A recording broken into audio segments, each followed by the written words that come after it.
Assalamualaikum warahmatullahi wabarakatuh. Tetap semangat ya guys menjalani aktivitas di bulan suci Ramadan ini, dan semoga kalian tetap sehat walafiat. Dalam suatu perjalanan, Nabi Sulaiman beserta seluruh pengikutnya yang terdiri dari golongan manusia, jin, dan hewan beristirahat pada suatu lembah. Nabi Sulaiman kemudian mengabsen seluruh pasukannya. Kemudian diketahui bahwasanya ada satu makhluk atau satu golongan yang tidak ada dalam rombongan tersebut.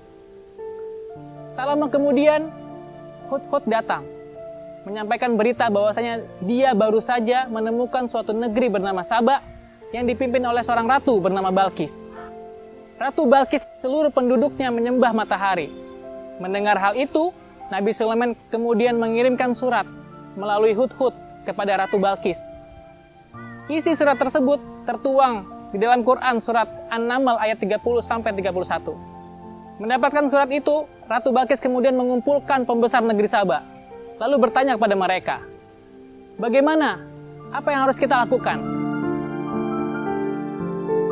Kemudian para pembesar negeri Saba menyarankan, kita perangi saja Nabi Sulaiman dan para pengikutnya.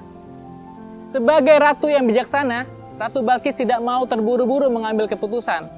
Beliau mengutus seluruh pasukannya untuk datang ke kerajaan Sulaiman memberikan hadiah. Sesampainya pasukan Ratu Balqis ke kerajaan Nabi Sulaiman, semua pasukan begitu takjub atas kemegahan istana kerajaan Nabi Sulaiman. Kemudian pasukannya memberikan hadiah itu kepada Raja Sulaiman.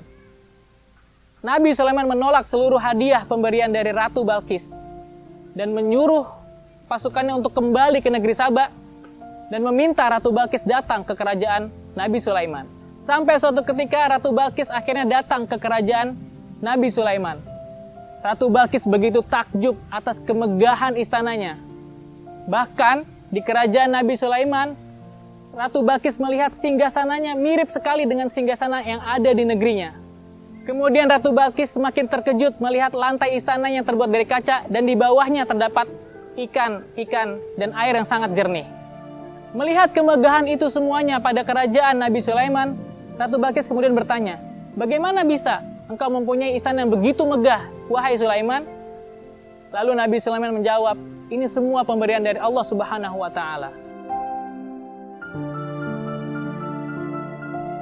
Mendengar perkataan Nabi Sulaiman, kemudian Ratu Balqis menyadari bahwa dirinya bukan apa-apa dan tidak berarti apa-apa di hadapan Allah Subhanahu wa Ta'ala. Kemudian Ratu Balqis bertobat dan tidak lagi menyembah matahari dan kembali kepada jalan Allah Subhanahu wa Ta'ala. Dari kisah Nabi Sulaiman kita bisa mengambil hikmah bahwasannya apa yang ada di dunia ini hanyalah milik Allah, dan janganlah kita berlaku sombong karena semuanya adalah pemberian dari Allah Subhanahu wa Ta'ala. Saya Raihan Zaki, wassalamualaikum warahmatullahi wabarakatuh.